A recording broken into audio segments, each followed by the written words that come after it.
Rui, Rui.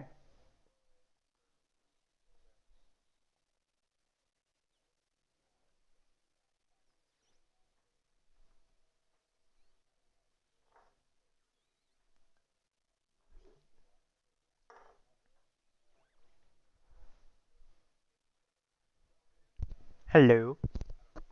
Welcome. We're live. Uh, whatever. Now I'm streaming the set I'll reveal. We're just waiting now. So, what's the?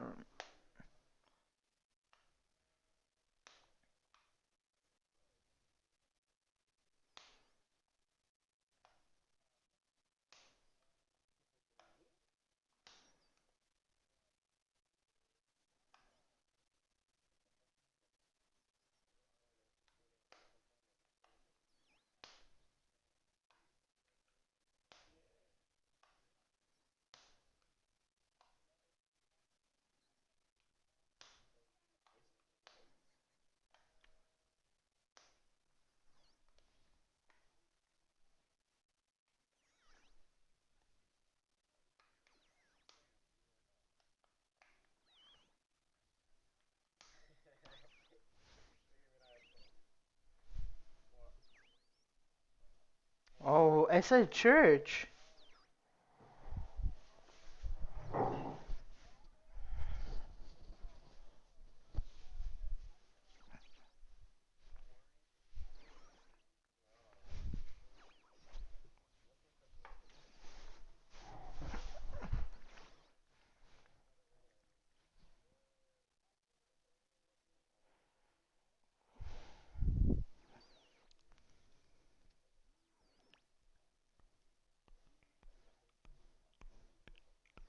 Eso es Oregon.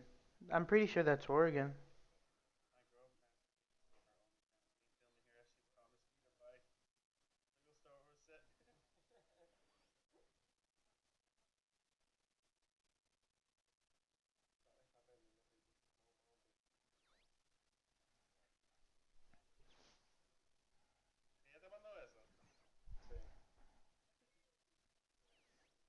Oh no.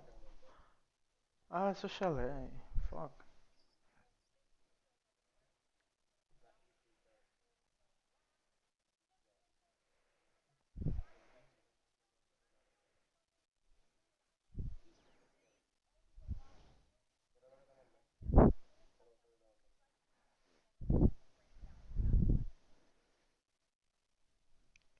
Después de los analysts, we're getting the thing.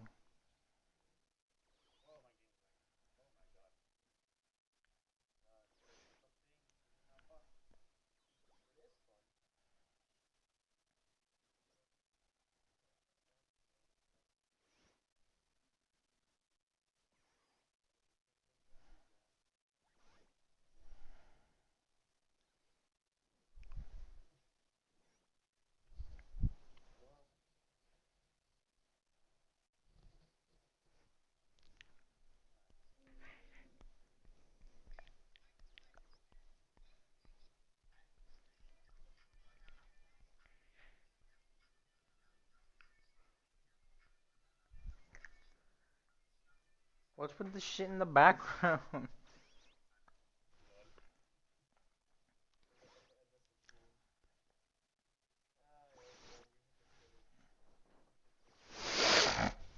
Hypocritical.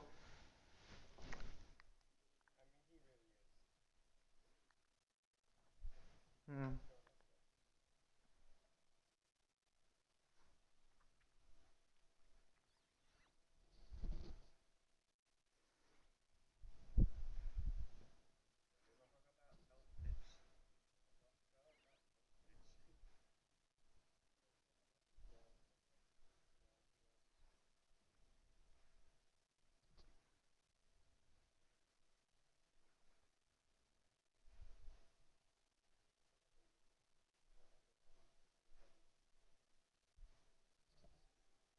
All right, so what we're missing for the reveal.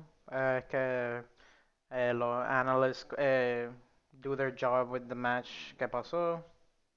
Yeah, and then we can see a reveal.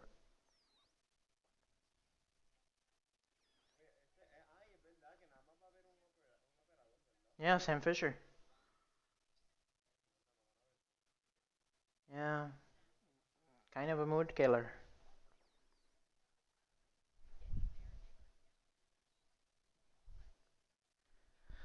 So whoever's tuning in a little bit late, we're now waiting for analysts to show us the match for Dark Zero and TSM, and then the reveal should happen. Shut the hell up! No, they probably can. So,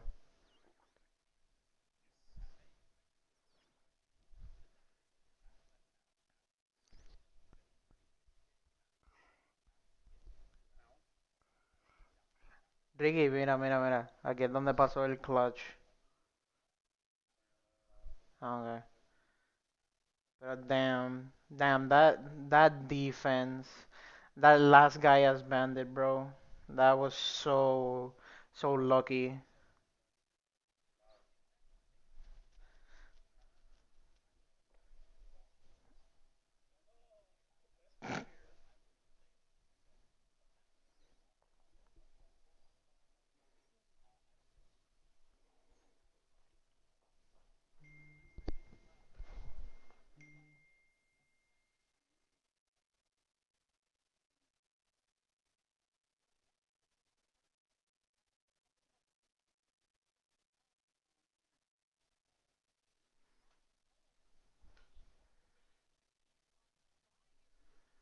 Hold on.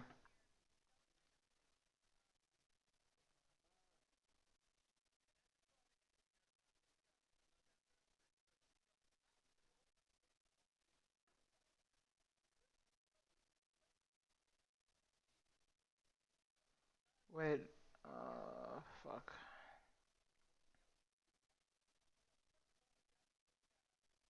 Aparentemente, why can't apparently hear? I can't apparently hear you. Okay, hold on.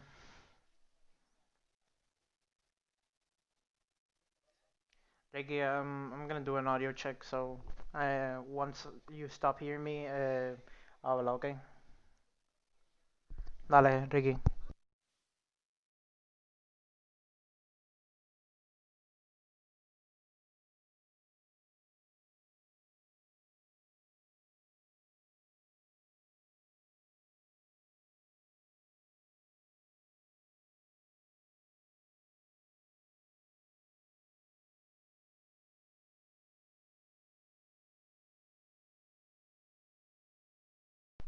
No te escucho. Actually, no te escuchas, Ricky, so hold on. Ricky, check it. Maybe es que te tienes que ir del. I don't know what to do. Uh, no. No te escuchas en el stream, though. I can't hear you. Uh,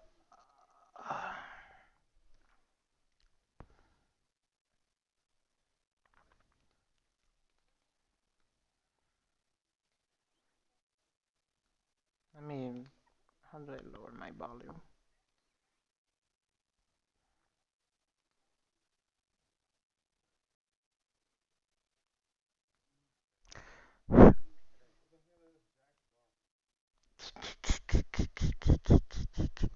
Mm, okay, just making sure.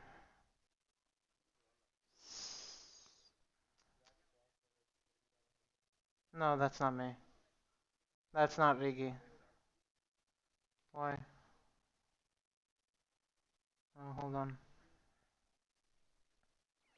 No se escuchan, by the way, just making sure. So, okay, so you don't mind. Okay. Where is it? Okay.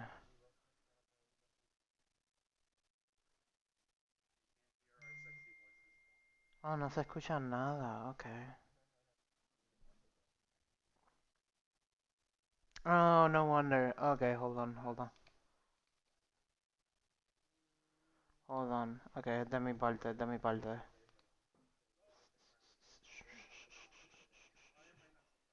Bad. It was It was quite. bad. Yeah, and That's Jesse, funny. What'd she say? That she you wanted to obviously fuck love your your big voice? brain and you bring a lot of constructive criticism Okay, to these teams. try No. We now. were talking about Try Dark now. Zero Me. earlier.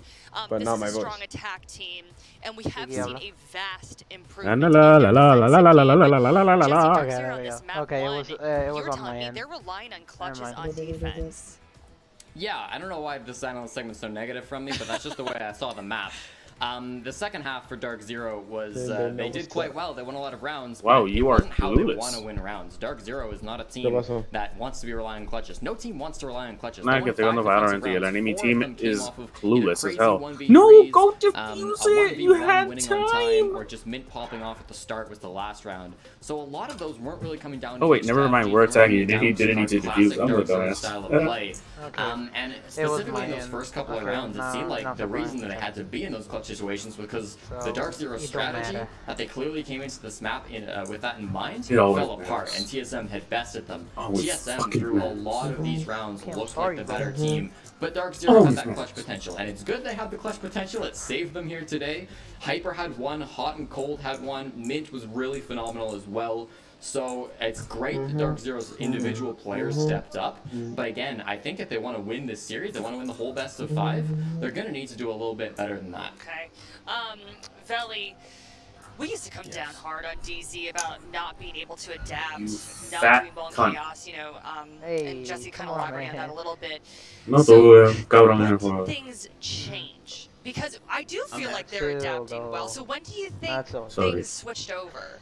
Mm-hmm. I think it was really the consistency that came up from scrims, like DC said, between Hot and Cold and also Eclipse. Now, there's one thing about Hot and Cold I wanted to point out.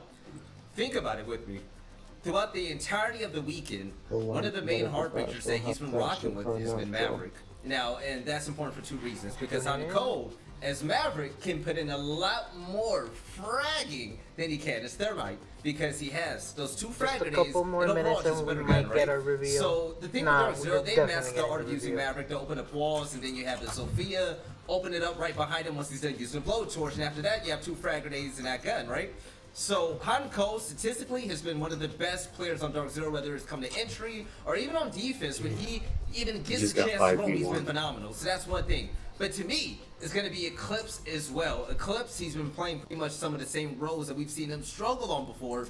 But it's the fact that he's able to roam out and get those 2Ks to really swing around in Dark Zero's advantage. I think those Yeah. 2's changes is the reason why they're so good now. Okay. I mean, sorry, I just wanted to, like building off what Veli was talking about with the hard breach.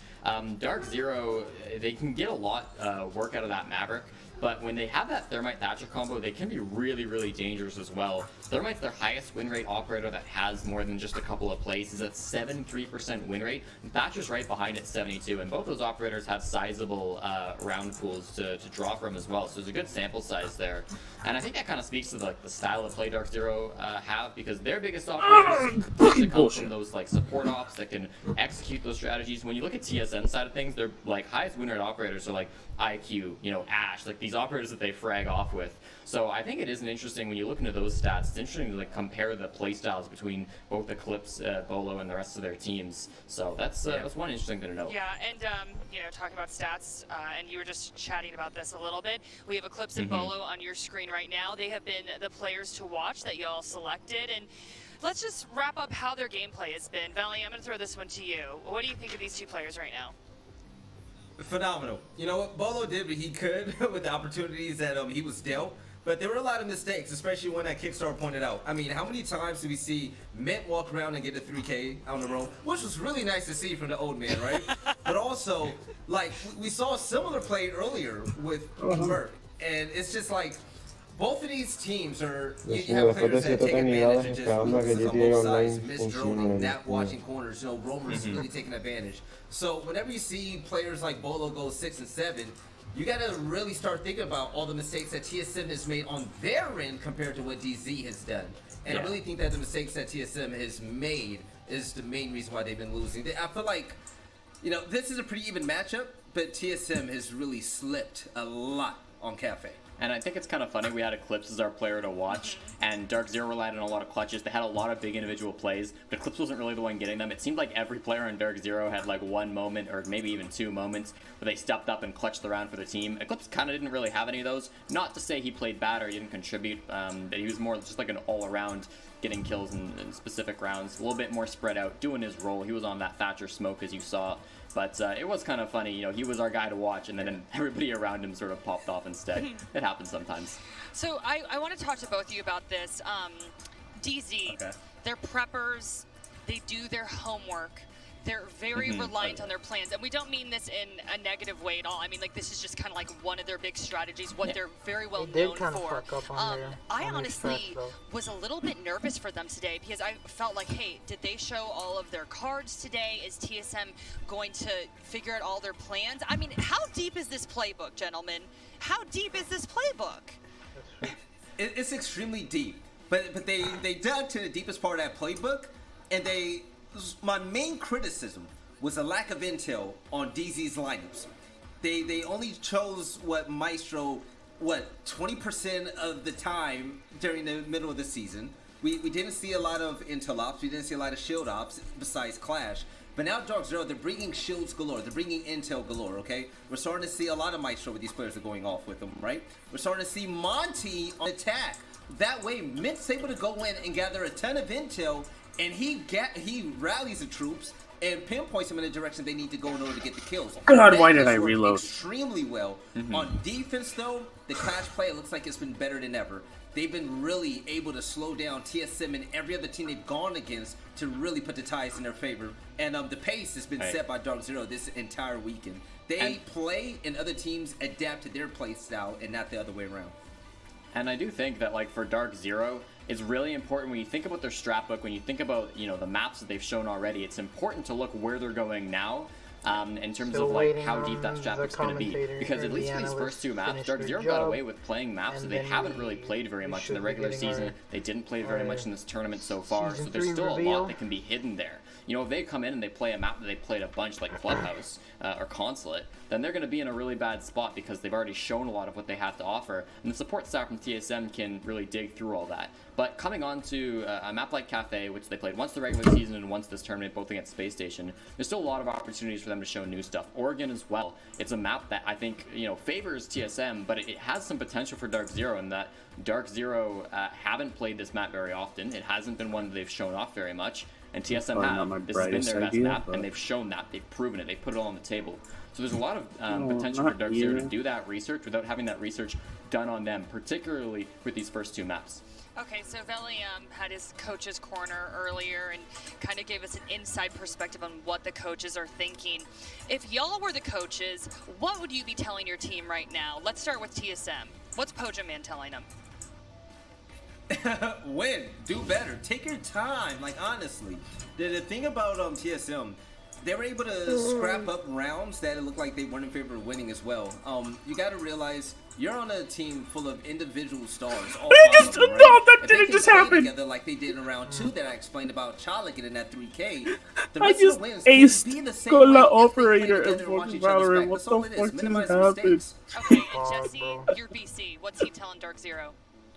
One more. You know, you got to get one more. Oh map. There's my 3 God, I went There's 3 off. coming up. Just take one of them, and the series is yours. You're the champions. This next one might be harder because it's TSM's best, but give your all every single map. And Oh my you just gotta God. find it one time. That was Y'all should be insane. coaches. I don't want to be no coach. I yell at everybody. No, I love you all as analysts. Stay with me. Okay, thanks. But all weekend long, we have been talking about this DLC reveal trailer. Okay, like we've been hyping it up. We've been showing you snippets. I think we saw a thumbnail, part of a trampoline, some barbed wire. Frost's head was in one of them. So I mean, like I know we are all amped for this. We want to see this 30-minute DLC reveal trailer, right? Do y'all want to see yes. it? Please. Play Yes, it now. please. Stop talking, Okay, Cash. I'm Let's get to done the talking. game. Roll the tape. Come on. Reveal, boys. Hey Siege fans, I'm your host Seltzer, and it is my pleasure to welcome you to Operation Shadow Legacy, the biggest season yet to come to Siege. We're still coming at you from the we're comforts of getting our it. own homes, We're and getting we're it. excited to share what's coming What? up with the help What's of our going on? very own It's Ubisoft starting. news team. They've put together tá a quick empezando. look at Yeah. what's in store today, starting with our newest operator. Most of you know him put my as Sam music on Fisher, pause. but at Siege, we like to call him Zero. So his name is Zero, and You should know better than to write me we're off. finally getting it. Stop showing us this damn fucking reveal. oh, ¿Qué? oh. Wait, ¿qué Un pasó? rework. Operation Shadow Legacy, a legend. They're reworking Esa Chile. basura de mapa por fin is getting a rework. To Rainbow Sam Six Fisher. Siege. Armed Oh! with a powerful new intel gathering gadget, a deadly new assault rifle, and a gruff demeanor honed over years of What? fieldwork, A Fisher new steps assault- into his new call Wait. sign. Por fin. He gets a With new all the swagger weapon. you'd expect. Finally.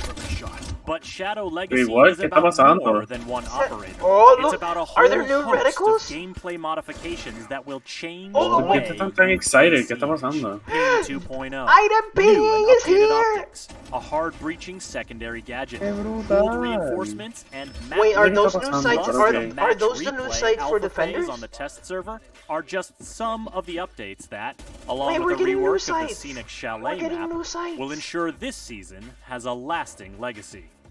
It starts with Este Sam mapa is getting Fisher reworked. joining Team It is. Rainbow as Zero, a medium speed, medium armor attacker. Sam Fisher's His a 2-2. SC-3000K assault rifle may look familiar to fans of his previous work, and it's right at home in Siege with a variety of optics to suit your preferred style.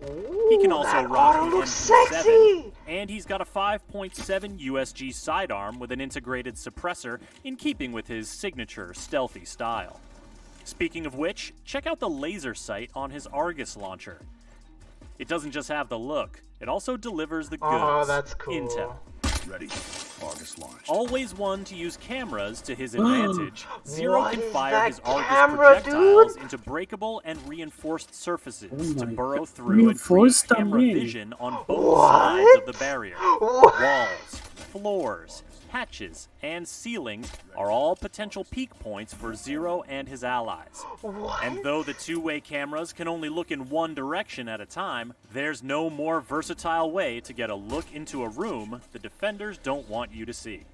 Even if they can't burrow all the way through, Zero's camera projectiles will still stick into most surfaces, opening up a world of possibilities for cheeky new camera placements. What the fuck? it's not That's gonna be just so OP.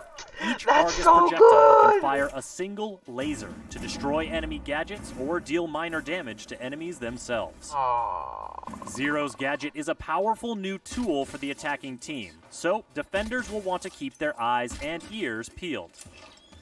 Yeah, no shit. The projectiles make a distinct sound when burrowing into place, and can be easily destroyed with a bullet.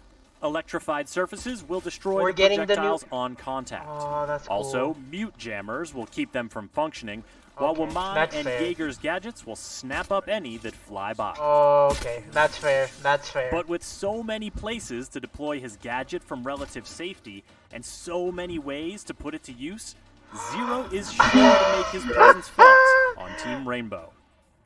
The map you've been seeing here is likely familiar. I mean, who hasn't spent time in an expansive remote chalet surrounded by snow-capped peaks? The chalet getting map real. rework brings some Yes! new navigation We're options getting to the venerable rework! retreat, notably the ability to rappel all the way up and traverse the rooftop. There are some interior renovations as well, including Oh. one window you'll definitely want to watch out for, but we'll leave it to the level design team to tell you more. In fact, there is so much going on in Operation Shadow Legacy, Hannah, we're gonna have to we're let the getting developers take it fucking from here. item Wait, ¿quién es ping. esa Big cosa? changes ¿Quién are es eso? afoot, folks. That's Don't go That's the anywhere. new one. That's the hard breaching one.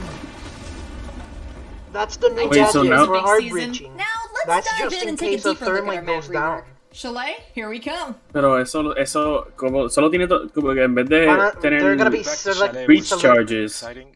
select Brought me operators back will to have my these breach earlier years charges. playing Rainbow Six, Oh, going what through the the woods fuck? with my Because squad. it was Oh, kind of Luta. unfair, Was the like to objective, have the hard and that's the breaches like same Ace kind of and all feeling I that have right now when to I look at fucking Chalet. Things we wanted to deal with it. improve was the objective, making it Eso a no bit me more gusta, se va a fair and cambiar el juego bien exciting. cabrón. And on defense, making it a bit more yes. interesting. The way you attack the map now is ¿Cuál es la completely different diferencia, than bro? before.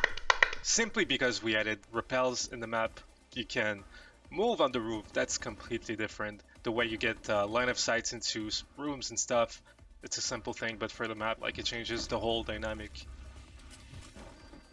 The only big change, I guess, in objective location is that trophy is not an objective anymore.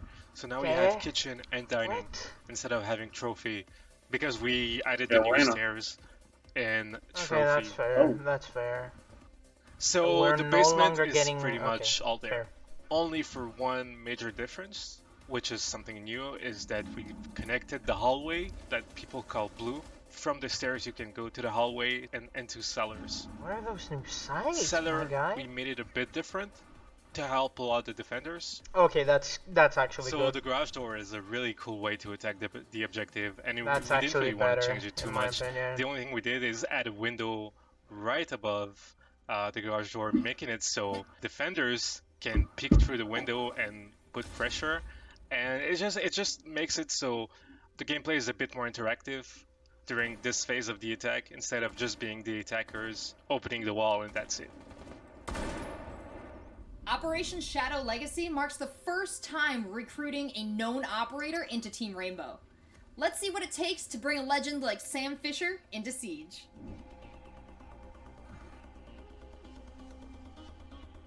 There is a lot of elements in the Sam Fisher fantasy that revolved around the Sam Fisher Splinter Cell gameplay of infiltration, of stealth. We needed another Splinter Cell game, if I'm being honest. Interpret them in a way that would fit a PvP game like Rainbow Six Siege. We're bringing this camera into that aspect. We're getting a new weapon after so long. Can outsmart them. So that was the first step, trying to get an intel tool on attack for Sam that would feel interesting. And that's when we came up with this idea of just, how can I look in the next room? How can I have an idea what's happening on the other side of the wall? And that's where we came up with the idea of the camera drilling through the wall to give us information on the other side. When we started using that concept, which we felt was awesome and very natural in Siege, and as well also very Sam Fisher, we wanted to also have this gameplay that is so common to every iteration of Sam, where you are in those intel tools, but you don't just collect information, you also wait for the right time to act. And that's when we came up with the idea of this one laser shot that the camera has, because the fantasy of having a gadget embedded in the camera was strong, and also since the laser is visible and make noise, it is relevant for Zero to actually look at the defending team and maybe wait for them to be far away to use their gadget to not betray the location of your camera. And that gameplay of being in a cam and watching the defender pass by and wait for the right time to use the gadget is, to us, very Splinter Cell. Like, the core role of Sam here is definitely going to be Intel gatherer. And as a result, one of the Porque estoy viendo este tipo y no very gameplay. much, like, he's really good at flank witching. Flank witching is really a strong suit. At the same time, we made a kit for him that would allow him to get rid of a lot of utilities. Defending team does not have access to IQ, so we could not afford to have those cameras being as subtle as Valkyrie, for example, and we had to make them more visible. So when they land, they make a distinct thud. They are bigger than a Valkyrie cam, they are a very distinctive shape, like a decal around it, so if you look for it as a defender, you should be able to find it. And it might be difficult to catch them with a regular mute jammer. Mute jammer are efficient at catching drones because you can funnel them through doors, drone holes, etc. So it's a pretty great way to go around mute Mozi setup, for example. It is still a projectile. Jaeger and Wamai will interact with it just the same, which, depending on how you see things, might be a counter to Zero himself or to Wamai and Jaeger based on how much utility you bring. We're bringing a new weapon, and not just any new weapon. We're bringing the ST3000K, which is for us the iconic weapon of Splinter Cell. You're gonna recognize it right away by like the way it looks, the way it feels, and yeah, it's pretty great. It's definitely for us part of the Splinter Cell package, and it was really enjoyable to have that. Along with the But we didn't MP7, stop that's good. there. Like, we wanted to give you an option that would be maybe at a surprise and something very enjoyable for our community, and that would fit with what we see in this character, and that option Wait, is is that not the MP7? this Yeah, time. he's with getting it modification. along with the new weapon. There is definitely a buzz and a lot of research that went into it. Like, we put a lot of research into all our operators, but this is like, it was already an established Jesus, character. ponte So bracers, we mujer. had to go through and pick and choose, okay, what are we keeping? What are we redesigning? What is essential to the core? So it was a little bit intimidating because he's such a big character. We have an in-house Sam Fisher expert, so we made sure I checked in with him pretty much every step of the way. So Sam Fisher's new codename Zero, it's a sign of respect. Zero and Zero Alpha are actually call signs given to the net controller or commander. So it indicates his seniority. Harry is a psychologist. He doesn't have that military experience that Sam does. And coming in as an instructor, he's going to teach the rest of the guys a thing or two. So he's our first member of the ROS, Rainbow Operational Staff. My headcanon is always just Sam Fisher sitting in the back of the room with a coffee. He just doesn't say anything. He just looks at you and then walks away. Just pure judgment. Now, if it hasn't sunk in yet that this season's a little bit different, we're about to make it crystal clear. This new era of Siege is kicking off with a ton of core gameplay modifications that are going to change the way you play. Here to tell us more are some of our wonderful developers from Montreal and Barcelona. Alright. First of all, we're introducing 2 new sights, a new red dot and a new holographic sight. We are also bringing in 2 new scopes, one of it which is going to be at 1.5 zoom level, the other one is going to be at 2.0 zoom level. We are also changing the ACOG a bit. We're reducing the zoom level to 2.5 from 3.0. Okay, we are that's also fair. keeping the 3.0 level. We're going to change the reticle and aesthetic insight of the scope, and it will also be distributed on DMRs. So yes, it's going to provide us with a new balancing tool for kits and provide you with different experience. So once DMRs the are TS the way to gets go live for for Shadow Legacy, feel free to hop in and provide us with some feedback. I hope that people find new favorites. They will rediscover that some holo weapons looks that they amazing. discarded before because they didn't have the ACOG. Now with a 1.5x, maybe they'll discover like this weapon is crazy good and they'll have a new favorite. One of the most exciting one has to be the 1.5 on the Vector. It would have been too good to have an ACOG on it, but the ability to give a 1.5 and actually use the range, it's incredibly fun. Because With that's those the amount new of sights skills and I have. scopes, we're also bringing in more customization for the players. You will be able to customize the sensitivity of each of those zoom level. So if you want to have a super quick 12x and a super slow 5x, nothing is stopping you now. Instead of having 2 global options, one for regular sensitivity and one for sensitivity while aiming down sight, we are keeping the global sensitivity, and we are also increasing the amount of sliders that you have control over. So you will have a slider for the 1x, you will have a slider for 1.5, 2.0, etc. So more control for the players. We are introducing the accessibility tab in the option menus. So this will be the last tab that you see. When you open this, you will have plenty of choice for colors of your reticles. You will be able to choose from colorblind types, or simply pick a colors among the choices. And one of the other things that we will bring to this customization is the opacity level of the reticles. You can open this menu and this tab while you are in game, and then you'll be able to change it whenever you want. So, just like we mentioned at the 6th Invitational, we want to make new content for everyone to enjoy. This will also allow the balancing team to have more tools to balance the weapons, kits, and operators. So yes, making sure that every operators have fun options and fun guns. Why are they promoting In live, if they run each defender has 2 reinforcement to deploy, so it's an individual amount of reinforcement. Fuck Ubisoft. And with the new system of reinforcement, we have replaced this individual amount by a common pool of reinforcement. That means you have 10 reinforcement at the beginning of the round, no matter how player starts the round. If a player is disconnected or leaves the game, you are still 10 reinforcement available for all the team.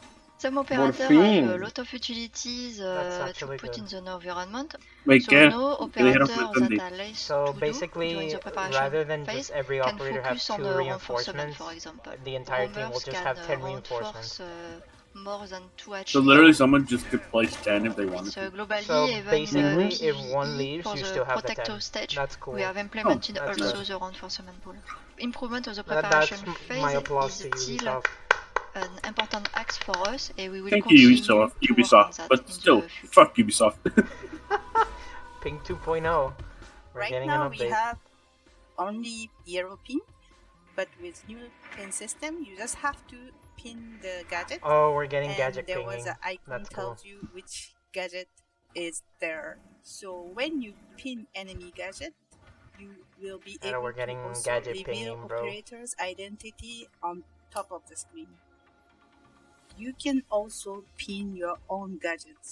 So this is useful for every level of the player, because let's say you pick the mute and you will be able to pin your own gadget to tell other players that I put mute gadget on this location. It's gonna be available on observation tool too. So you will be able to pin from camera and drone. We simply added number on arrow pin assigned to each player, so it's gonna be 1 to 5. This will be decided at the beginning of a match, and you will keep until the end of the match. That's good. Secondary breachers. Ooh. So in the past few years, we saw that the attacker's composition is quite rigid, and bringing a hard breacher is a must, and we would like to ease it a little bit. And with the secondary gadget, the attackers don't need to bring a dedicated hard breacher, and maybe it can lead to some more exotic I think this is a bad so idea. the hard breach No, charge, honestly, it's a bit then, slower, then and a the hole push it is makes is completely also smaller. obsolete Still if gonna be enough to vault your hard through breacher dies, or, and then or it's a crouch pain in walk the ass. through, So I'm but you cannot 100% just with run this. through it. Deployment, it's gonna be automatically activated, so there is no remote triggering. At the same time, the fusing is quite long. We wanted to make it easier for the defenders to react to it. So either we can try to trick it, or we can try to run away if we want to. The hard breach charge can be deployed on reinforced hatches as well, and this is gonna be very important. We would like to try to pre-reinforce the rooftop hatches, and this means that at the beginning of the round, all the rooftop hatches would be reinforced by default. This would give the defenders new opportunities and new defense strategies, because now they can decide to commit to defend those hatches with the help of Kite, for example. We would like to put it to test server and let our players give it a spin. If it doesn't work or players don't like it, we are ready to revert it. But if it works, then let's go. We will move forward with it. EMP grenade rework? In Season 3, we are changing a little bit the behavior of the EMP grenade of Thatcher. As of now, in the game, Thatcher's EMP grenade can have multiple effects on the defender's gadget. Some of them are destroyed right away, and some of them are disabled for a certain amount of time, and then they come back to life. Oh god. We would like to unify this, and from Season 3, all the defender in-world gadgets will be disabled instead of destroyed. What? The bandit tricking will change a little bit because of this. Thatcher's that will make gameplay Thatcher useless. It's not gonna be just like I leave an EMP here and then everything is cleared and I can just. But is it disabled and do they have to plan it again, or disabled y se activa después de un tiempo? Probably after a short period. Oh, now that's dumb, cabrón. No, okay, that's fair. We would like to give the agency to the players. Por lo menos que tengan que pick it back up y ponerlo otra vez, pero que se vuelva a activar solo. That's stupid. No, This that's will what they did. reduce the frustration of the player who doesn't want to play this certain map, and we're getting and map also can banning! even lead to sometimes toxic behaviors of rage quitting. We will introduce first in the ranked and unranked playlists, and in the future we might add it to other playlists as well. There will be 3 maps generated randomly from the playlist map pool, and each team can vote to ban one of those. And at the end, what is not banned, they will play that one. Or in What if case two there aren't is banned? both team is voting for one map and there is 2 possibilities, then a random choice will be taken between the 2 maps. 2 long-awaited words are taking a step closer to reality this season: match replay. This new feature will be hitting the Shadow Legacy test servers in its alpha phase, and we're going to need your help putting it through its paces. Here's a breakdown. We're getting match replay. We're getting And here theater to mode. introduce match replay, I'm really excited to tell you that it will come for the first time on the test server with Season 3.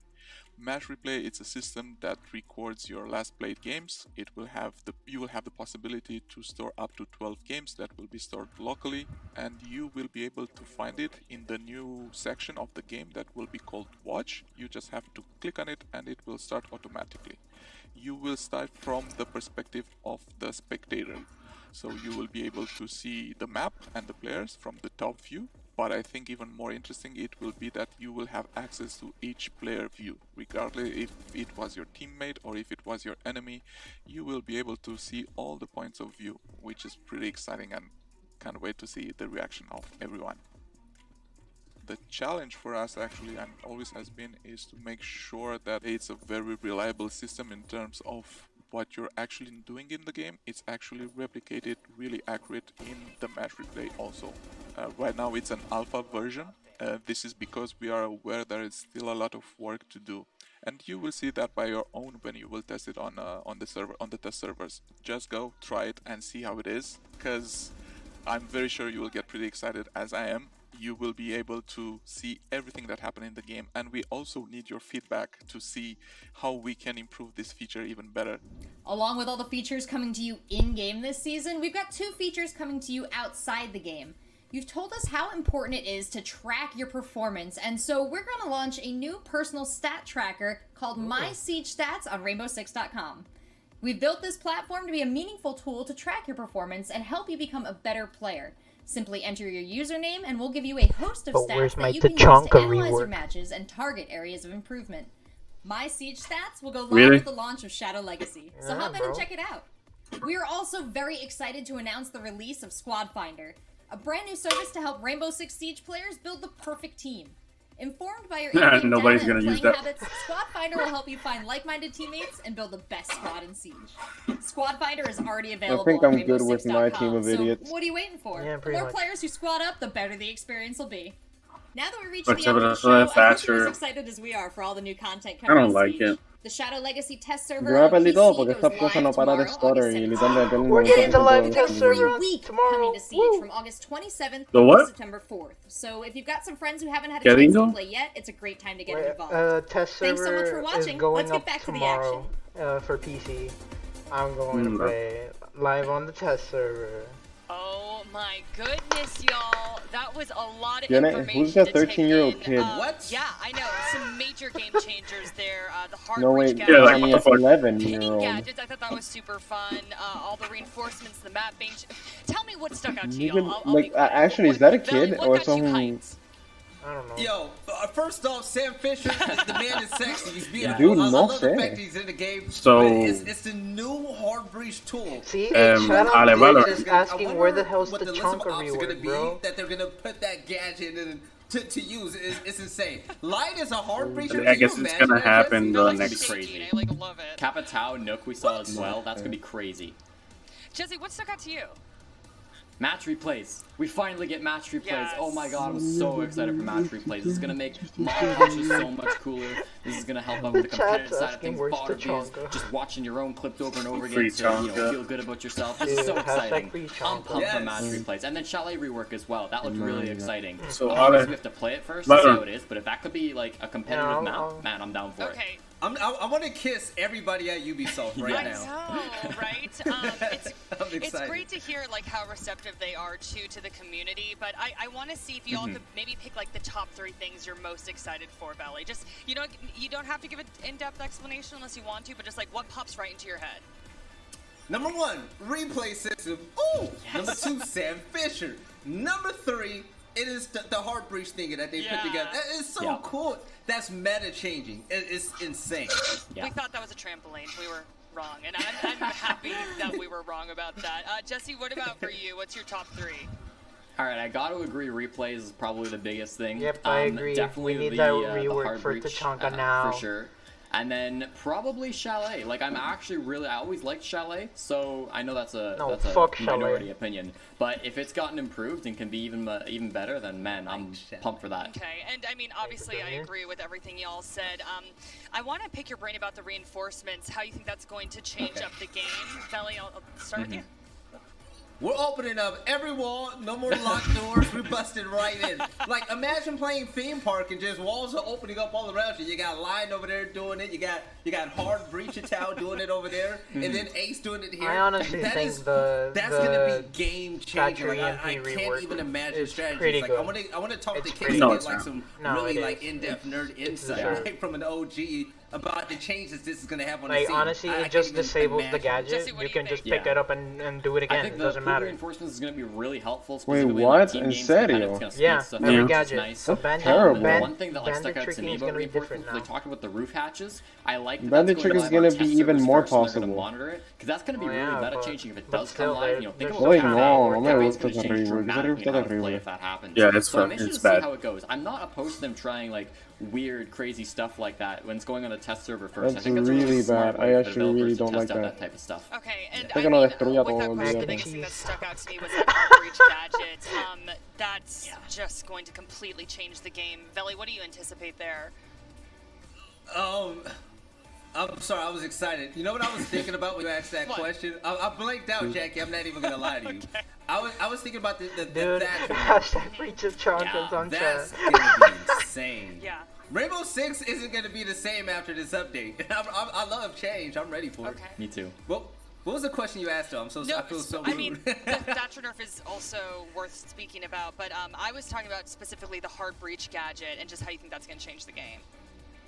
Oh yeah, like I said before, you know, no walls are safe. So the simple fact is, we're all used to seeing Thermite, Habana, whatever, and you were locked down on those operators that didn't have a lot of utility like Thatcher would. I mean, Thermite would, right? And he would just have a Claymore and just, you know, whatever. Now you can bring anybody, and you have way better operators with better global utilities such as Line and everyone else that could really open up walls now. All right. We're really excited here, and I think y'all just heard Intero's voice. Yes. He's like, I'm ready to go. So let's just hand it over to our Kickstar and Intero and let them start casting this matchup. Map to everybody. So excited for it. All right, Kix and Intero, take it away, gentlemen. Well, thank you very we're much. gonna What a continue. reveal that was. I saw gonna- right before we No, got I'm in just here, gonna leave it. I think Way had tweeted out, I'll like, I just dare add somebody a- to compile like a all of timestamp the to- changes Boys, I'll as come back. best as they can Alright, in man. one tweet. And, well, I tried. Back. Una cuanta hora. You're going to train, motherfucker. Did you try? I tried. There was an attempt. If you want to put that one up Dale, yet llego, again. regreso. In the past. But, boy, I don't know what I'm most excited for. I mean, the replay is probably the no-brainer. I don't know. What are you most excited for after that reveal? What am I most excited for? That's difficult. So Nothing in any thoughts particular. on I'd say chat? that the patch as a On, whole looks like it's the probably going to be one of the most changes significant quality of for life Shadow updates Legacy? we've ever had in Siege. Absolutely. That's my main takeaway. You know, got really, I think, vital things to any competitive game like color blindness options, the match replay system, My the favorite, sensitivity sliders change for each was, optic. And when you're introducing all change these the colors new on your magnifications reticle. That to a makes game it, that's been in in existence my for so opinion, long better. with only 2 options, And the addition of 3 if new you count sites Kali, was so good. or 4 actually, technically. I think that it's important that you have those sliders. So Thanks for tuning in. it's good to see that. I like the way that they're shifting the hard breach actually, and I'm surprised when I first heard about what was going on with the hard breach. Actually, I had to process it for a long time before I actually came to terms with it. But the way that they're adding the drop-down reinforcements on the ceiling, and then introducing more hard breach that they can change, by the way. You know, like if they want to give that gadget to someone else, they can do that. They can take it away. I think that that's going to make hard breach more dynamic, more interesting in the future, and less rigid. I hope so. I mean, the changes to Thatcher are obviously huge as well. Now he disables gadgets instead of destroying them, so there's more consistency there. But that's enough from us. That's enough about Operation Shadow Legacy. We're not there yet because we got a match to play. And we're going to Oregon. DZ is one map away from being the major champions. Yes, I know. It's been a while since we've seen you. Cafe wrapped up about an hour ago or thereabouts. It was 7-4 in favor of Dark Zero. They'll ban Ash, targeting Merc, of all people. Let's get into it. Map number 3. You know, Parker, I gotta say, and I know I don't want to linger too much on the update, because we got a match right in front of us, but we're going to use this ban phase to talk about this. TSM's pretty We're about to see this plus the, I guess, the European major are bound to be the last of this kind of Siege, because I will say that this update to Siege looks like it's going to completely change most things. And we're definitely in the middle of an era shift. So let's savor the sweet taste of this match as we can and get the most out of it. Hopefully, maybe we can get some more maps, but we'll see. Dark Zero looked pretty dominant in map number 1, and considering they're already up 2 maps with that 1 map advantage coming in from the upper bracket, this could be over quite quickly. So just a rundown from with the way that DZ has been playing this weekend, I wouldn't be surprised if it is, but I mean, I don't really want to get too ahead of ourselves here. Of course not. The vibe of that first map, and I don't know if you'd agree with me. I guess technically it's map 2. For the grand finals of the August. So the vibe of that, if you want to stay tuned map, in, Michael, was that'd be good. But if you just sure want to seemed like chat, TSM, or you want to see the after video, first you half can was in leave the now. driver's Thanks seat. for I am tuning aware that it is it's a defender-sided map, yada yada yada. But after those 2 clutches that came out from Dark Zero, it certainly felt like the mood shifted. And with it, I mean, who knows? There's been a bit of a lengthy break right now, so any momentum that DZ might have had could have possibly cooled off. But just needs for a one team that is as match methodical as they are, to win the and as a grand team that finals. is as cerebral as they are, And if TSM's going to pull I this strongly clutch believe out, that they took they this need to win 3 downtime times. to prep for Oregon. And I think it's obviously going to benefit Dark Zero quite a lot. We've been seeing at this tournament DZ in their stride. Now, there's a lot of speculation as to what that is or why it is. There's a lot of conversation, what changed for DZ. And again, for me, it seems like they just became more self-assured, more aware of their own capabilities, and more confident in the plays that they make, and it's working out great for them. They aren't shaking nearly as much as they normally do. We've seen DZ go down a few rounds and just completely fall asleep. Not so through this tournament. Whatever it is that's going on behind the scenes that's enabling them to play the way that they are, the only thing that you can hope for as a DZ fan is that they keep that up. Because we've seen amazing DZ before. And we've seen them falter off that, the top of that pedestal. So the consistency is going to be the main, I think, judgment here. And if DZ's given an opportunity to lock this finals out with this last map, if they take that, then we're going to have to wait an awful long time to see that kind of DZ again. I agree. This is TSM's map. So we'll come on to Oregon now and see exactly how it shapes up.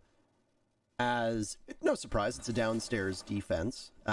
Oregon still has that 1A, 1B style of bomb site defenses that you see. Some teams will go down to laundry, supply rooms. Some teams will decide to start up at the double dorms upstairs. They're both quite strong, and it depends on how you're going to play it. For Dark Zero, this is very much an intel denying style of lineup.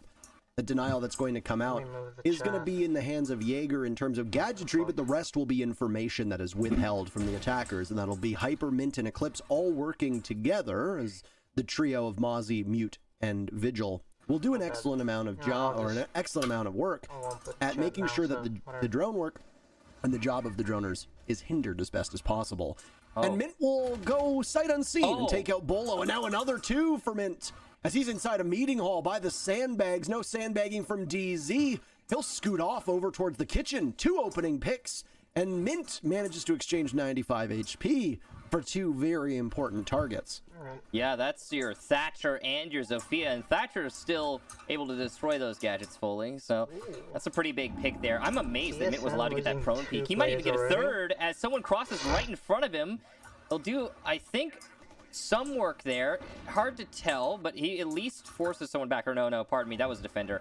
I am delusional. TSM are fully focused right now on the bunker pillar take. This is not going to be easy to pull off. You've got Hot and Cold playing in a corner by Small.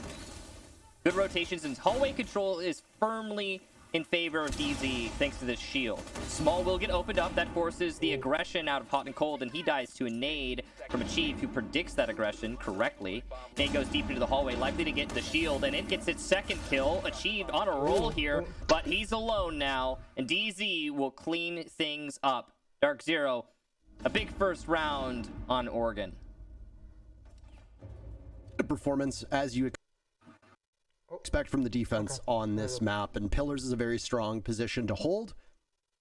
If you're going to stack up Wamais, or if you're going to stack up Jaeger devices over in that area, your utility dump from the attackers is going to have to be on point. Now, obviously, one of the most utility-heavy operators that you're going to see present from the attackers, Zofia, was killed very early, and then engagement that happened with Mint inside of Meeting. Doesn't really matter, though, because there wasn't a Wamai on the board. Like I said, the focus of Dark Zero on that round was to try and kill as much time and as much intel from TSM and force them to commit to fights where they don't know the positioning of their opponents. And it seemed to work quite well, especially when the final 20 seconds were on the clock and TSM got 2 picks. They equalized back to a 3v3, as you saw Bolo and Merc die earlier. They were avenged, largely because of the single play from Achieved, who went fishing with those frag grenades and was very good at that. But they didn't have any wherewithal in regards to the anchors, and that was very evident. So when TSM tried to push into the site, there was, with 30 seconds left, a bunch of noise being made as Eclipse created a rotate into laundry room from that from the closet. And I think that was a good call from Dark Zero. It allowed them a little bit more breathing room. They knew that they weren't going to get pushed from laundry stairs. They had to worry about the Pillars take, which is oh so common. They had to worry about maybe losing Pillbox. And it got opened up very late for TSM. And then TSM tried to take gunfights, but like I said, they had no intel. They had no idea. And Dark Zero, understanding where the push was coming from, they made the adjustments that they needed to fall back far enough so that their lines of sight were superior to those of TSM on the doorways that TSM was going to be coming through. And with that, round number 1 goes to Dark Zero. This is something a little strange, though. Dining hall and kitchen is oftentimes seen as the least played bomb site on Oregon, and yet it's going to be the scene for the second defense of Dark Zero. What do you think the thinking is behind this? Well, they clearly have a pocket strategy for this. You can see their setup is a little bit different than you might expect. They're playing very far back. They're definitely focusing on control by lockers, which is normal. That part's normal. The rotations are the odd bits, what's open, what's closed. DZ has like a very specific setup here. That shield in the hallway is going to be super essential to the hold, in my opinion. Mint is able to support Hot and Cold a lot, and as such, Hot and Cold is able to hold the site. If this shield is dealt with, it's going to be very hard for DZ to hold on to this position. There's one ADS there, and obviously, since Hot and Cold is Wamai, he can throw his magnets into the hallway to support the shield. ADS clear successful in lockers, though. So the Wamai's magnets already being overwhelmed, and he's going to have to start throwing them inside of lockers. Wall gets opened up. This position is going to become much more difficult to hold in a second, but at least he's got the shield. Nitro goes out, and nobody there, but Mint, is he? He might have been able to get a pick there had he committed, but he doesn't fully commit. Fall back to play it safe. I think that was the right call for Mint. At best, he's going to get traded out because he's going to have the SMG-11 and get turned on from the 2 players from TSM just by the doorway. Speaking of getting turned on, Hot and Cold does from Bolo, who had been doing some drone work earlier. Geo falls, but Bolo's just going to charge right on in and manage to avoid the grenade that blows up right next to him. Geo finished off from Skies, and this angle being held from Bolo here will likely go without anybody on Dark Zero seeing. He finds one, but gets shut down immediately by Mint, still playing off of the shield over by Showers. A minute to go, 4 casualties so far, 2 apiece. Mint low on HP, and utility dump going on towards Mint's position.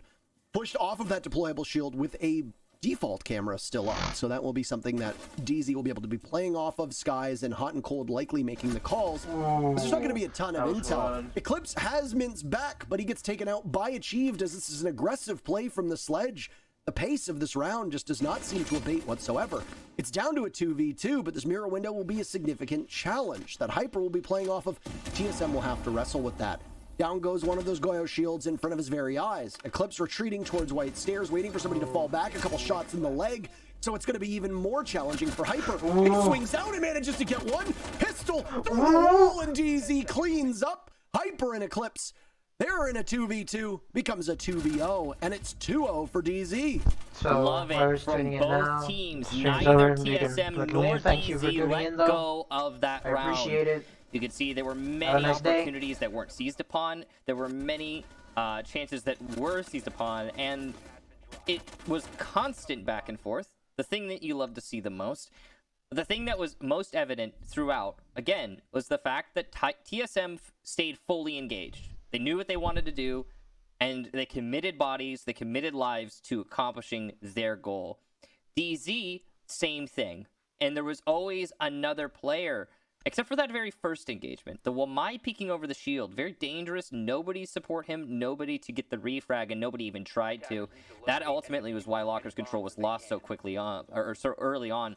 That could have been a little bit smoother for DZ, that's for sure.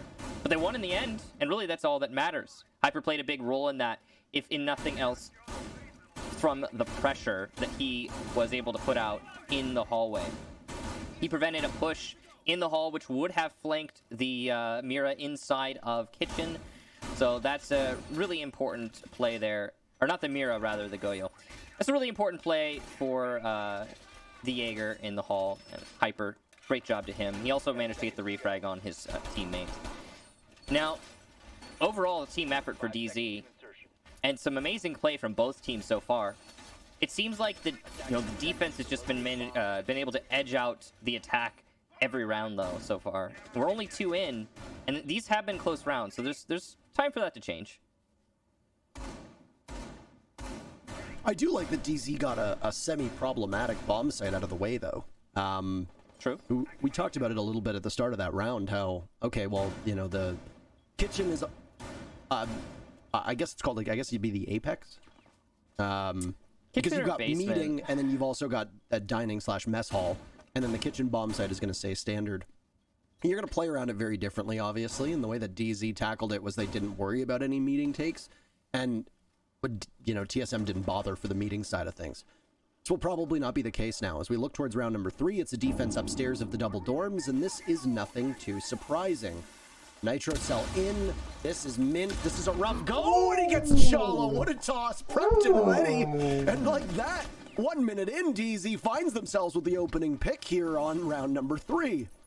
Okay, so once again, I want to bring up something that's been talked about, or that I talked about last time we saw DZ and TSM play. Nobody expects DZ to be aggro on defense, and they've been doing that this entire major.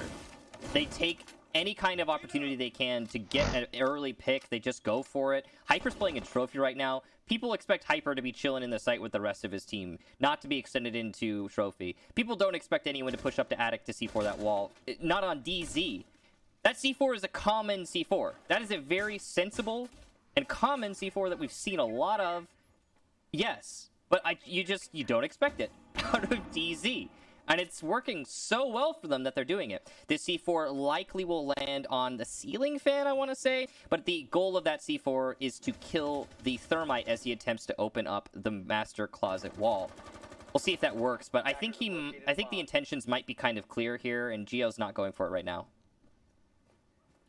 Stat that you'll see on your screen says, despite being behind in the match, TSM is winning the opening duel battles 7-6 thus far. They didn't this round. Bolo gets Hyper, so back to a 4v4 we go. Hyper taken out at the bottom of White Stairs. He's got Hot and Cold nearby, so DZ has not completely lost that control that they need when the push should happen. And Hot and Cold will also have a Nitro Cell in hand, so he's very ready. And you can see the entire roof above him, / floor, whatever you want to call it, is very much like Swiss cheese. He's going to be able to play through it. I don't know if he gets caught. Oh, he sees it. Chief takes him out, but then refragged immediately by Bolo, who will now ascend the White Stairs, realizing that there isn't much time left to work with. He'll get smoked off and just push right in to the shotgun blast of Eclipse. And DZ, a flawless play off of the execute from TSM, reads them like a book. Dark Zero are up 3-0 here on Oregon. This might end up being much quicker than we'd expected, Michael. This is a profoundly impressive performance from both squads, and I know that's deceptive. I know many are probably saying TSM throw or TSM sucks right now, or something along those lines, something to that same effect. But really, my main observation from TSM throughout these rounds has been they are not relenting. They are clearly identifying the problems and maneuvering their chess pieces to appropriately face those problems. For example, the roam downstairs. TSM knows they cannot push in when there are roamers downstairs because the C4s from below will be crippling and will pick off far too many players, and the actual engagements won't go their TSM's favor because they don't have enough manpower. TSM knows they can't open up the closet wall because they are aware of the C4 that's being ready to, or that is ready to be thrown by the mute in sight. They know they don't have time to dislodge the mute because there's only 40 seconds left in the round, so they decide to maneuver their attack completely. You know, TSM is adapting to Dark Zero every step of the way and almost making it work many of these times. But what you brought up earlier, and what I will reiterate now, is key here. TSM is adapting to Dark Zero.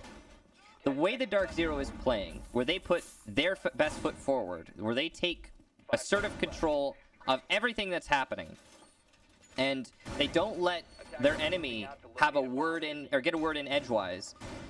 The way that that is transpiring, it certainly seems like TSM isn't able to play their own game, and I think that they are feeling stifled.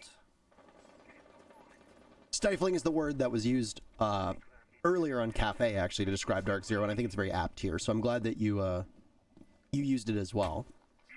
Because it is.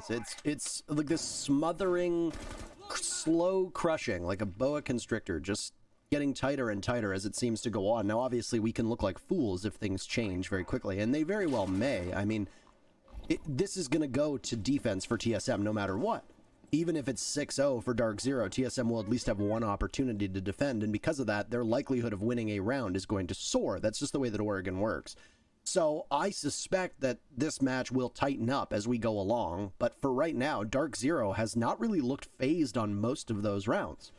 Laundry came a little bit close and then fell apart really quickly. The dining defense was largely a fight around kitchen, and now on round number 4, back down to Laundry Supply Room, you see TSM very narrowly escape a situation that could have been the death knell for this round, as Achieved gets away with 20 HP, but again, Dark Zero gives up nothing in that altercation.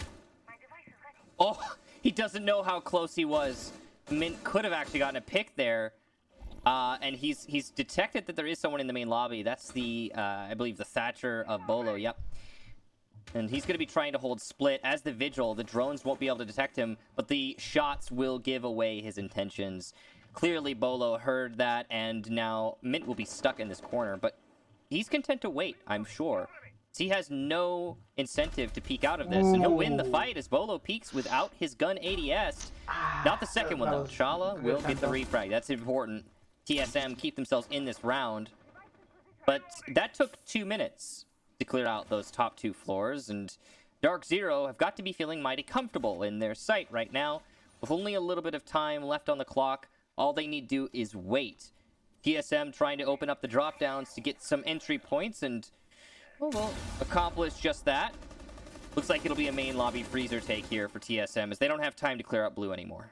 And one thing that I want to note is that last time Achieved tried to throw those 2 nades in on a Laundry Supply take, he wandered into the plume of smoke to do just that. With how low his HP is right now, he's not going to survive should that happen. And now Chala's going to be low on HP as well as Eclipse tosses it up and then levels Merc, looking for another on the stairs as he gets flashed out from the hatch. This is going to be Eclipse right now, showing that the best defense is offense, apparently. Grenade goes down, shotgun out, and he'll be able to finish him off. And there you have it, the flurry of kills with 2 from Hot and Cold. GZ 4-0 on one of the most impressive showings we've seen from this team on a map so far this season. Dark Zero is just playing so dynamically. That play inside a freezer, for example, what Eclipse just did, is just so uncommon. It's so certain, almost, and odd that it be that. The reason it's odd is 9 times out of 10, in competitive Siege, a mute playing in freezer, once the drop down gets opened, instead of trying to play off the operator's merits, that's the shotgun and the C4 that Eclipse had at his disposal, most players would simply retreat into the site and try to hold a freezer from deeper in sight, and don't let the attackers get through the freezer door. Shoot them if they get close to the breach that we made. And that's what I'd say 9 out of 10 times That's what I would see happen at this level. Eclipse instead, he throws a C4, which, you know, when you've only got a few seconds left in the round, that's, you know, that time that that Chala has to spend running away and then running back, that matters. That's significant. And then instead of falling back, after throwing the C4, he realizes, oh, you know what? I got a shotgun and 2 bottlenecks. If I play by the bottom of the staircase, I can force the close engage with anyone who challenges me. And with so little time, I can win this round for my team by simply staying alive at the bottom of the staircase. That on-the-fly thinking from Eclipse, that awareness of the situation, is 10 out of 10. Eclipse has been around for so long, Michael, that we love to highlight how good he is at fragging and how good he is at just getting kills and all that, but his decision making is something that I think needs to be touted as well. And in this case, I mean, the SAS operators require a decently high level of game knowledge, but I mean, when you've got a shotgun that kills most things with 1 shot, and then an SMG-11 that you can use quite effectively at long range, providing you can control its recoil, you do need to juggle those different weapons and understand how that works. And I like that Eclipse didn't give up too much. Now, I think he did technically die at the end, but it didn't really matter because the round was over. So in that instance, the decision-making from Eclipse was largely flawless. Now, this is really brazen. They walk right up to the mirror window, and I think they managed to get it off. There was an impact that seemed to get tossed out from Hot and Cold, but it misses.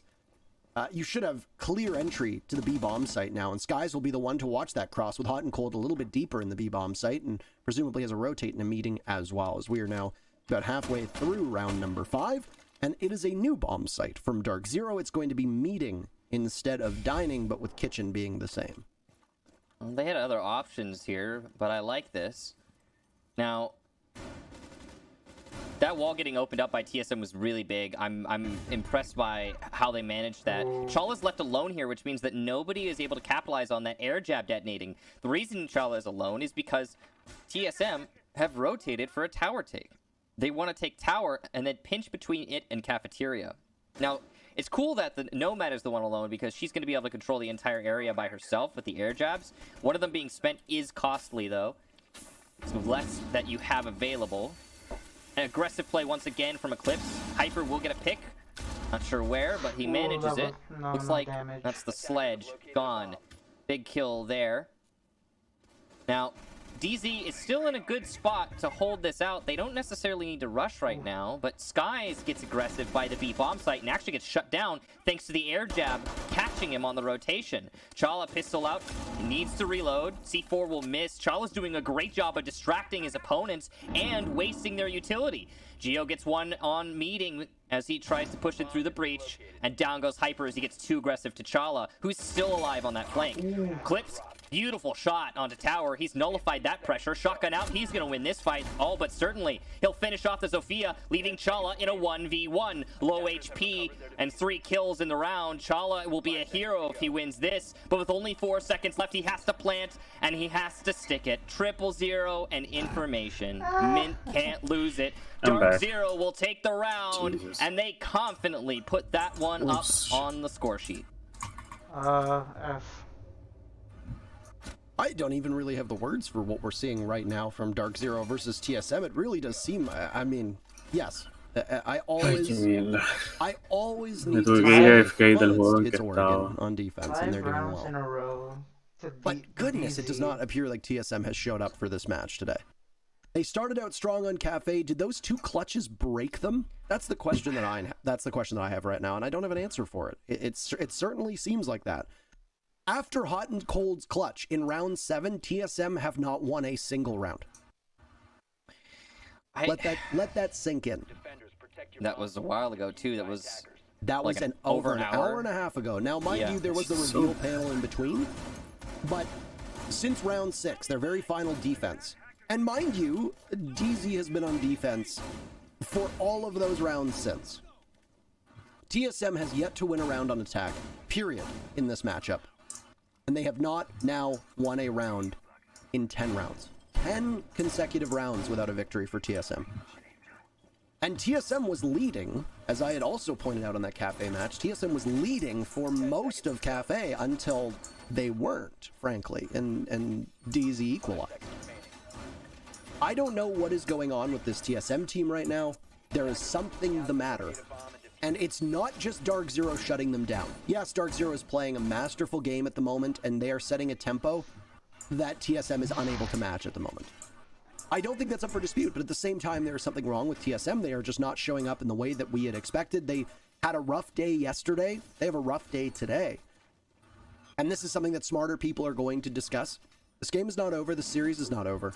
But it is getting to the point of no return for TSM, and that's when you need to start to worry. I would make an argument. Oh, Hyper about to be in engagement, whether he knows it or not. Oh no, actually, they're not aware that he's in tower, I guess. But there is an opportunity for Jackal to get this easy free kill. And oh no, Hyper wins it. He shouldn't have, but he did. That is a big kill there for Hyper. We're in a situation right now where the precipice of match point, Hyper should be dead. T3 control should be in favor of TSM. One-man advantage, and they move on to the site execution. But now he's alive, got a kill to boot, and he's continuing to waste the time of TSM. They might have to try for a totally different area. He'll get a second on a different window. Another fight Hyper should have lost. These are disadvantageous fights for Hyper that he is winning right now. He'll hear people coming in below him, and Hyper knows he doesn't need to take that fight. Nades in the hands of Achieved. It's the impacts, though, that will land underneath Hyper from Zofia. Lots of damage done. Here comes the nade. They'll finally get him, but I gotta say, that's certainly worth it for Hyper. So if you include Geo and Chala dying there, Jesus. You used 1 frag grenade, 2 Zofia explosives, 1 Zofia concussion, 2 exothermic charges, and 2 smokes were all essentially lost just to get Hyper, plus 2 minutes of the clock. That is an absurd amount of utility that was wasted. Now, if TSM can pivot off of that, as they've done some damage to Mint earlier, they've done some damage to Skies, if they can pivot off of that, Michael, and manage to make an execute happen, that will be huge, but they will have to do so without the ability of a hard breacher. So you're going to have to just simply go for gunfights at this point. And given the HP of Mint and Skies, you're more likely to maybe win those, but you're going to have to wade into the Viper's nest in order to do that. Eclipse taking some damage on Repel, and DZ knows that they're somewhat pinned down. Perfect time for a toxic canister to go out, I suppose. There's still 2 more left from Skies to use. Frag grenade waiting for Achieved in a default spot, but it does not connect. There's nobody playing inside of kids' dorms, so Skies will hold off on the support shield. Merc is gone to a C4, and DZ's advantage continues to grow. Bolo and Achieved will now need to barrel into the bomb site with 5 seconds left, and Bolo's advance will come from Master over towards Trophy, making a bunch of noise. He swings and gets the kill onto Eclipse, but time runs out. It's a flawless half.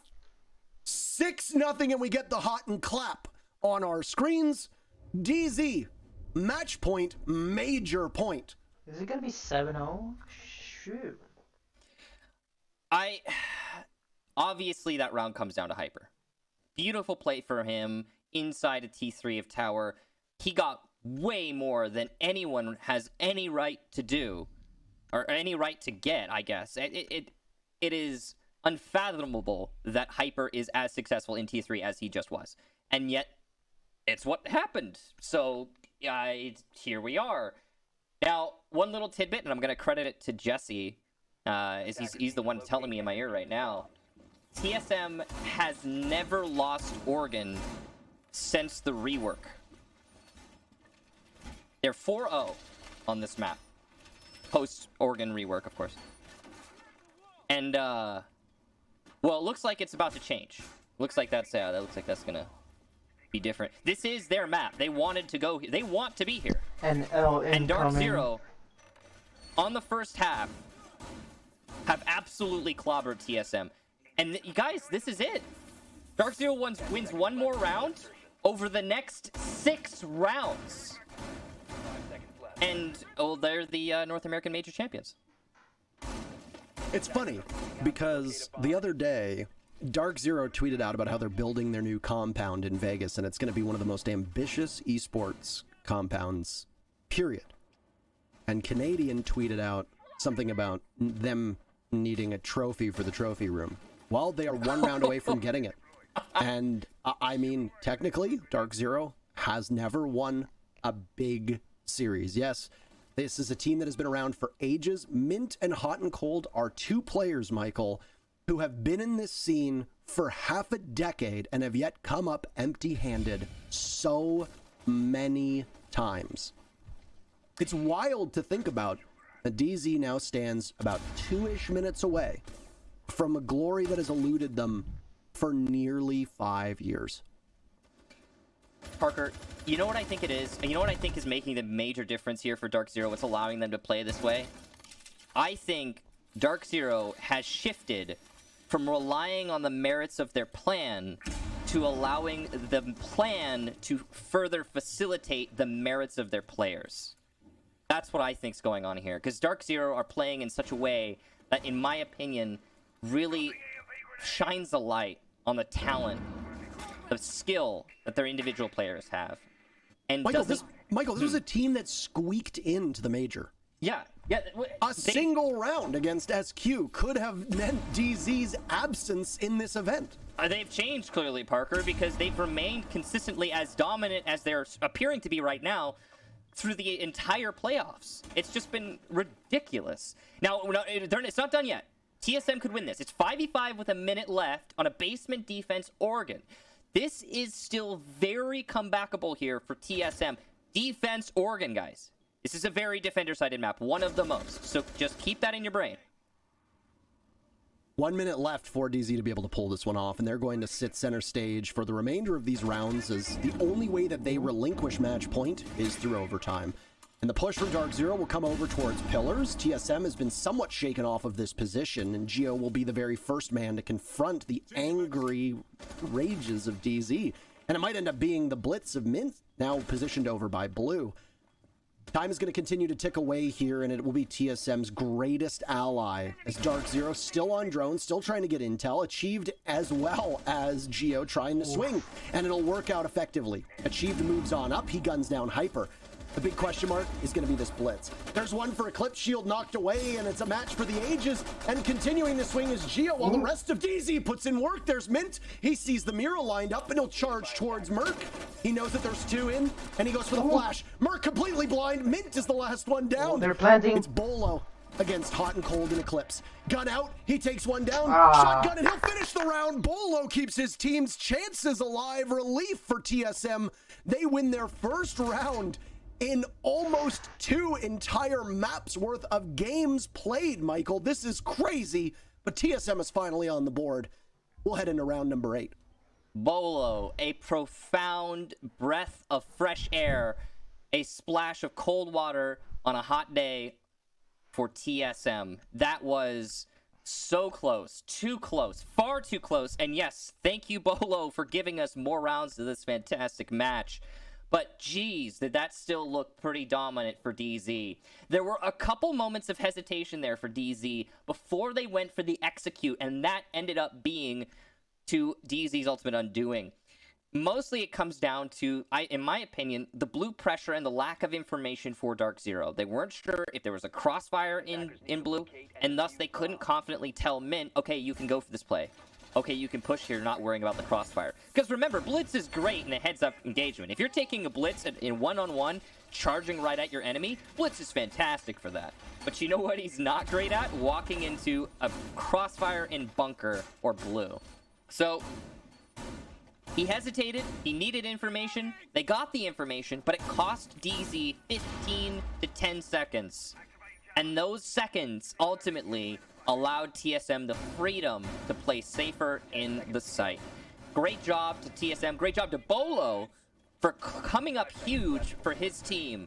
Not only in that round, but look at the scoreboard right now in this whole map. And somebody who is still, I think, relatively new, we would say, to certainly competitive play. I think it was Pengu who was actually complimenting Bolo and how he was able to thrive as a content creator and then stepping into the spotlight. And I think it's very fair to say that TSM doesn't make it to this matchup against Dark Zero without Bolo. And without Bolo is what TSM is going to have to play for the remainder of the 2 minutes and 30 seconds, as he's the opening pick. TSM, unfortunately, well, they're in a collision course, and it's in the wrong way. Mint takes a little bit of damage. They're inside a small tower. This is a Dorm's defense from TSM, and DZ's assembled over by small tower, and will look to clear out anybody playing inside of the kitchen meeting hall area. We know that there's a couple there. Achieved is one of them. And you'll watch and wait to see what the anchors are capable of doing. Right now, it looks like Chala's the lone man sitting on site. Ooh, impact behind Achieved and a stun to boot. You can see that Achieved is very trapped inside a kitchen. He might be able to get some frags, as he's not been collapsed upon just yet, but the awareness is in there for DZ. They know what they're dealing with. Oh, wait, have they veered off of the clear in kitchen? Did they not know where he was? It's possible. There is, of course, a mute and a Mozzie in play. It's possible the drones did not get the full information. Nade goes out, so it's possible. I think DZ is aware. They just aren't confident in the clear. They don't want to take the fight too directly, it seems. So, still a chance for TSM as their roamers are persisting inside of security, but there is definitely a lot of manpower ready to take that fight. They got to be worried about Freezer, though, and that rotation actually was bad for Achieved because it means that DZ knows there was someone playing at top Freezer. No potential for a free pick there for the Jaeger, who was already positioned there. Final minute of action between these two teams, and TSM has weathered this storm quite effectively. They take down Skies and put them back at an even man count as the sprint from DZ happens right in front of our eyes. Hyper falls and Mint on 1 HP as he's inside of Kid's dorms with Hibana in tow. Likely trying to protect as Hot and Cold will need to go for the plant, but it's Hot and Cold all alone. 1v4, TSM, they fire back quite effectively, bearing 9 in hand, but only one will get taken down by Hot and Cold. The comeback beginning to happen in front of our eyes for TSM. They've got a long road to walk, but they're at least hoofing it for now. 2 in a row on defense for TSM. There was a crucial moment in that round that was the, I think, catalyst to success for TSM. And that moment was where Dark Zero opted not to fully clear out downstairs. They could have probably pushed in between meeting and kitchen door, collapsed into kitchen, killed the Mozzie, the Vigil, and maybe, yeah, they maybe would have lost a player or two in that endeavor. But that would have given them a level of assurity when making the play into the site. The reason they needed to clear out below was a few things. It's the C4 from below, of course, but it's also that angle from below the big window in security that denies the vault in. Now, yeah, some attackers did get through that angle, despite TSM having control, but it put the Blitz on low HP, so he was not very malleable in future engagements. He died to a single bullet from the Vigil, and DZ started to fall like flies as soon as they decided to go for the site take, because they hadn't fully cleared out below. There were too many other angles to deal with, too many places where there was a TSM player putting in 1 bullet, 2 bullets on each of the players on DZ. Death by 1,000 cuts in the end, and TSM keep themselves just barely in it. It's just barely, though, really. Again, Dark Zero could at any moment lock this out. 4 more rounds for TSM before they get to that OT.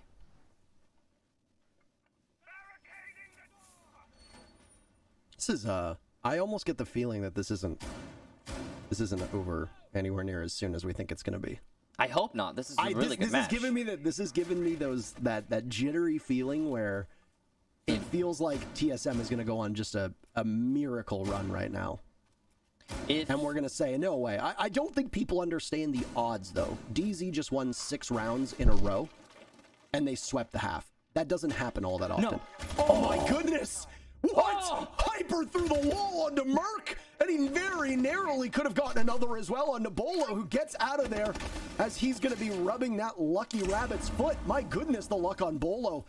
He's under fire now inside of dorms. The setup from TSM is going to have to only be half done. And finished off from the back now. Bolo's down as Dark Zero jumps out to a huge lead here. An answer back, though, from Achieved, but he's finished off. Dark Zero up 4v2. It's Chala and Geo just to try and hold this down on a meeting hall defense. This is not where you want to be if you are TSM. Still 1 minute and 40 seconds left, Michael. This is certainly favored to DZ, but we've seen heroics before. The one thing that is scary for TSM right now is that Mint is on Blitz. Mint has historically, I think, been, if not the best Blitz player in the world, one of, certainly. And it's really hard when you have low manpower to deal with the shield operator. Yes, they have the gas canisters on Chala, but that's just too situational. The lack of crossfires are going to give so much freedom to Mint. He will be able to force one of these engagements in all likelihood, and he should be able to lock this out almost by himself.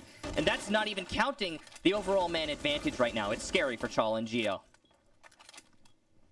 I've said weathered this storm, I think 3 times so far today. This is the storm before the storm at this point. No calm at all, especially not with DZ still having tons of firepower at their disposal.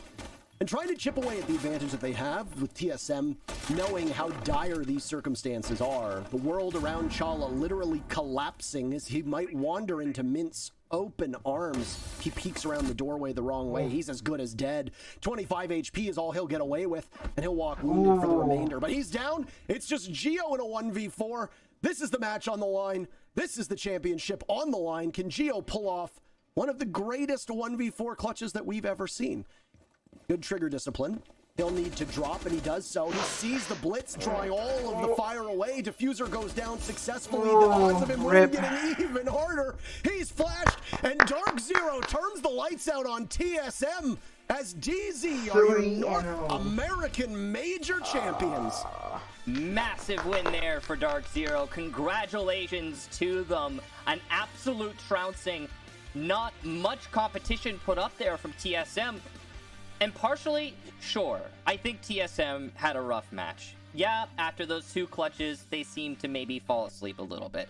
But certainly, Dark Zero played a better game than we have ever seen from them before. That is peak DZ, and it is scary. An investment pays off, Michael, and the patience and faith of a hungry organization, well, they get rewarded with a huge victory here. The best team in North America, and surely one of the best teams in the world. They have been since the 6 Invitational. They have proven that that was not a one-off. That was no fluke. They're the best team in NA today, and they made mincemeat out of TSM. That was just an absolute wallop to TSM's confidence, to TSM as a squad, and Dark Zero has just stormed their way through this entire major after very narrowly making it in the first place. What a way to silence your critics. What a way to shut up the haters. And they did just that in very dominant fashion. You know, we've always wondered when DZ was going to be able to solidify their confidence, and I think that victory and the title of North American Major Champions might just be the thing that does it. That's it for us, though. Another major in the books, Michael. It is always a pleasure to be at your side, though this time we are a little bit farther apart than usual. We've got the analysts to go through the victory of Dark Zero and all of the major over the last 3 days, so we'll toss it over to them. Kex and Intero, fantastic job casting as always. Now we bring it back to the analyst desk, and dude, Dark Zero, I mean, I cannot right now. Finally. That was a blowout. Finally. Well done. A blowout. Who is this? What is this team? Jesse, they're 100% deserving of this title. Like, I have nothing else to say. They have just came and conquered.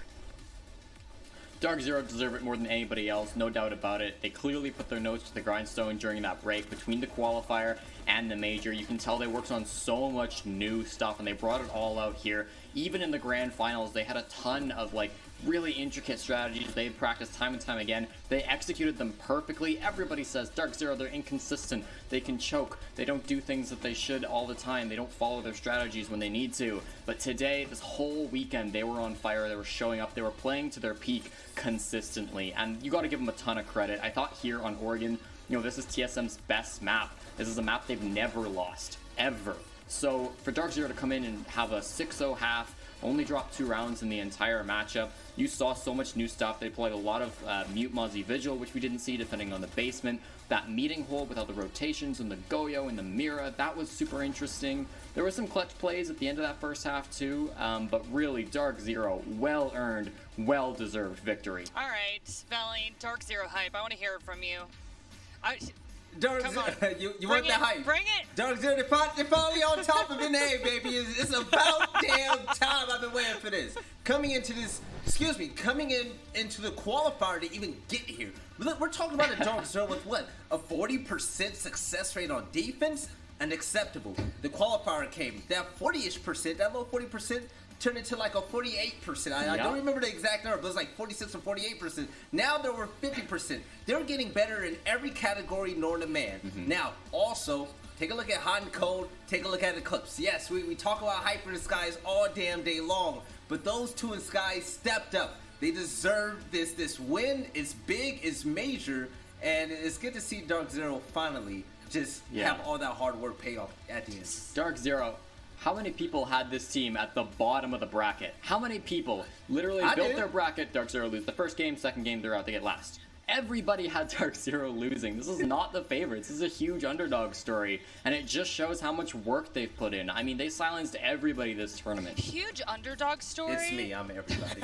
Huge underdog story, but I mean, to win in this fashion, I mean, y'all, this is the grand finals. I don't know what happened to TSM, and you know, Veli, you talked to Poja, man, and he said, like, we're gonna be awake today. Not the case. They looked dead asleep. I do not know what happened there. I don't think they were awake, Jackie, and it was pretty unfortunate to see. I felt bad for Gio because Gio on Hard Breach is not able to make the plays that he's usually able to do. But also, Merc, he woke up around round number 6 when he got his first kill. That was just awful because they rely so much on Merc to be that solid entry fragger. Merc, the ball of fire, you know. Merc that gets the ace against Dark Zero when he comes back from a hiatus from Twitter, right? We didn't see that Merc. It was pretty disappointing, but just Dark Zero smothered those boys. But you know what? TSM, they're going to come back better than ever, I believe, and I can't wait for stage 2. Yeah. I think it's like so disappointing for TSM too, because it's like they had the upper bracket game where they looked like they just Dark Zero got the best of them, and then mentally it slipped away from them. This time as well, they played well on Cafe, but Dark Zero still pulled out the win. They got the best of them. They come into this one. I thought Dark Zero played really good. They had some really good defensive strategies, but TSM still should have been able to like string together a couple of rounds, get the ball rolling, have a solid foundation to build off in the second half. They had some good rounds in the second half. I liked the strats that they brought out with their own Vigil and Mozzie combo that they were bringing, but obviously it wasn't enough. So throughout the season with TSM, I felt like they had been a team that adapted well. They were very creative. We didn't see that. Why do you think that was, Veli? I don't know. Maybe they were flustered. Maybe just mental, yeah. Listen, when your back's against the wall and you're facing a DZ we ain't never seen before, you know, sometimes things that you prepped and planned before is gonna go the way you want it to be. Now, the thing about TSM, they didn't adapt well at all, and the most notable moment, Kix was calling it out when it happened. Hyper and P2. The fact that he was able to get the kills that he got and stalled out TSM, that was insane. There was no adaptation. It just seemed like one by one, they were trying to kill one of the best players in the game. That's not acceptable, and that can't happen. Yeah, and I thought there was a lot of like really good attempts at adaptation. You saw the meeting hole where TSM, they were pushing front dining the whole time, and they said halfway through, let's go to tower. They sent 3 people tower, and they started pushing tower. But it gets read by Dark Zero. They notice Charles alone, they go for the push onto him. It ends up losing, but they still deal a bunch of damage to the Nomad. I honestly then like the Eclipse changes, just holds down the fort, totally aware that he's being pushed by